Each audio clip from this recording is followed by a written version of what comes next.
That tight band around your chest when you open a difficult email is a physical event. It's a muscular contraction. By the time you start arguing with the anxious thoughts in your head, you've already lost because you're trying to solve a hardware problem with software logic. This script gives you the body's manual override switches, the physical inputs that regulate your mental state, in under a minute. And you need to know them now, because chances are you're spending your entire day accidentally telling your body that it's in danger and then wondering why you feel so exhausted.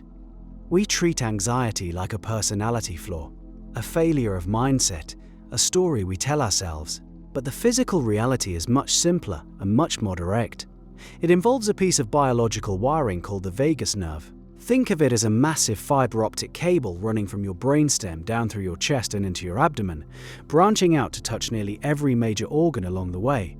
It's the superhighway of your internal information network. And here's the part that changes the entire game. For every one signal your brain sends down this cable to control your organs send 8 signals back up to the brain, reporting on their status.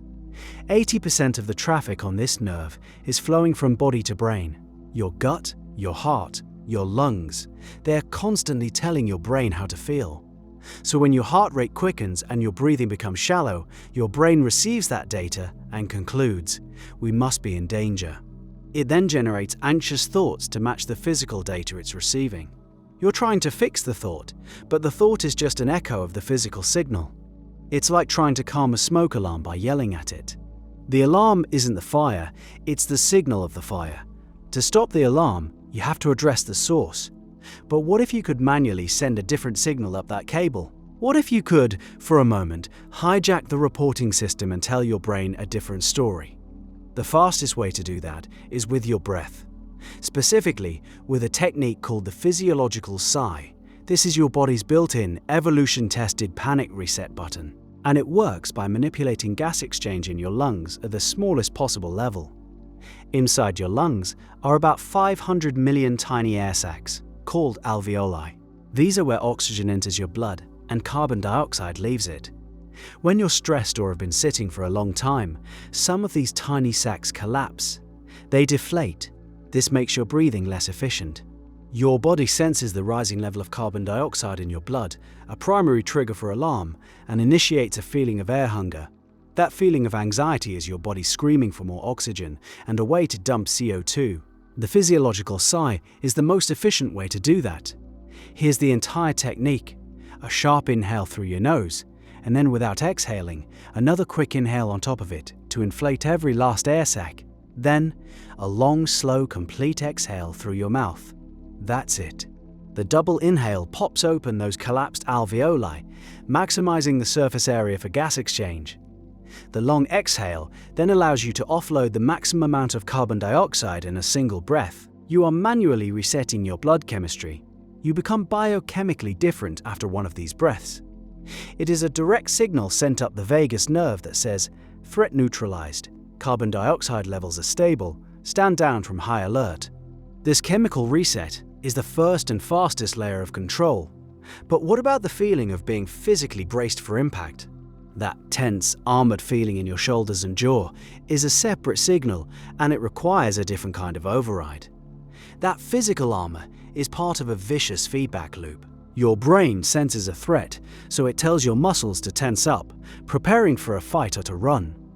That muscular tension then sends a continuous stream of signals back to the brain, confirming the threat is real and present. Your clenched jaw is screaming danger into your own nervous system. You can't think your way into unclenching, because the clenching itself is what's convincing your brain to stay worried. To break this loop, you need to send a signal so loud and clear that the brain has no choice but to listen. The technique is a targeted version of progressive muscle relaxation, designed for speed. Focus on 3 key areas: your hands, your shoulders, and your jaw. For 5 seconds, clench them as hard as you possibly can. Make tight fists, shrug your shoulders up toward your ears. Clamp your jaw shut. Tense everything until it almost shakes. You are intentionally maxing out the tension signal. You're turning the volume of that signal all the way up.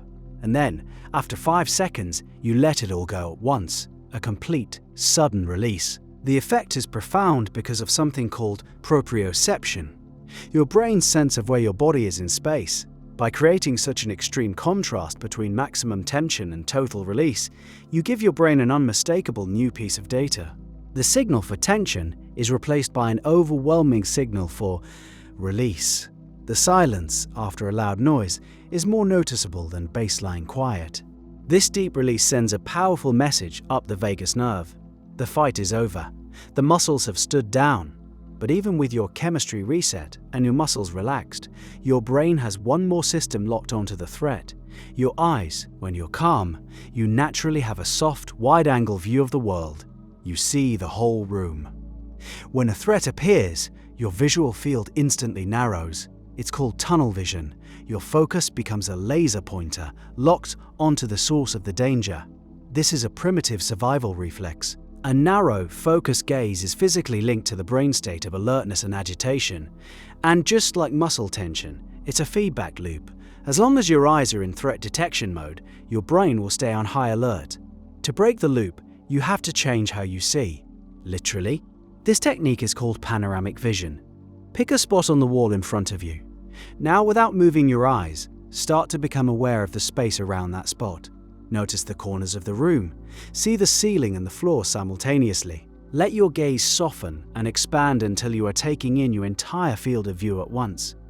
You see everything and nothing in particular. You can't maintain a state of high alert while in panoramic vision. The two states are neurologically exclusive. A wide, soft gaze is the physical input for the brain state of relaxed awareness. It tells your brain's threat detection circuits that there is no single point of danger to track, so it's safe to stand down. Some will say this all sounds too simple. How can changing my gaze or taking one weird breath stop a spiral of anxiety? Because these systems were designed billions of years before abstract thought. They respond to physical data. Your nervous system cares more about the angle of your vision than it does about your opinion on your quarterly earnings report. You can't reason with it. You have to give it a new command, a physical one. But the real power comes when you understand how these three systems work together to build the prison of anxiety in the first place. Imagine the chain of events. A stressful thought triggers shallow breathing. The shallow breathing leads to a buildup of carbon dioxide, which your brainstem interprets as suffocation. That's a 5-alarm fire. This triggers a full-body muscle contraction. You brace for impact. That tension sends a signal. A signal confirms the threat. The threat keeps the system on high alert. Your eyes narrow, scanning for the source of the danger, which keeps the brain locked in problem-solving mode. Each system feeds the others, creating a self-sustaining loop of panic that can spin up in less than 10 seconds. Trying to use logic to stop this is like trying to drive a car that's skidding on ice by turning the wheel away from the skid.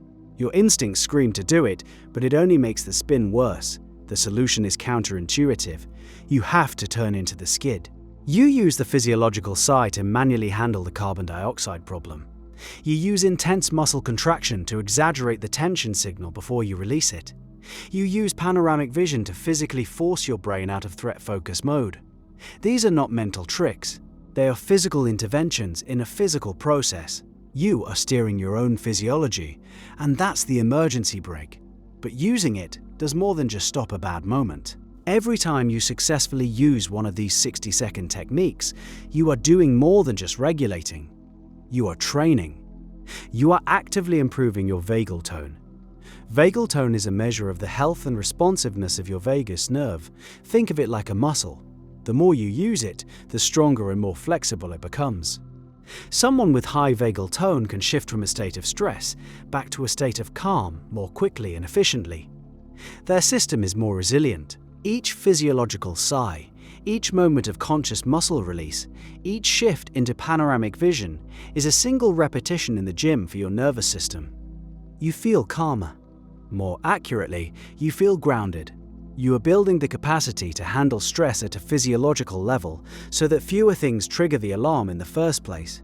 These 60-second resets are powerful tools for escaping a spiral, but their real value is in what they build over time. You are carving new pathways. You are teaching your body, one breath at a time, that it knows how to return to a state of safety. Your nervous system is constantly learning from your actions. It's listening to your posture, your breathing, your gaze. The question is, what are you teaching it? And realizing your body is running on instructions you never consciously wrote is the first step in understanding why so much of our behavior feels automatic, which is a different kind of operating system entirely.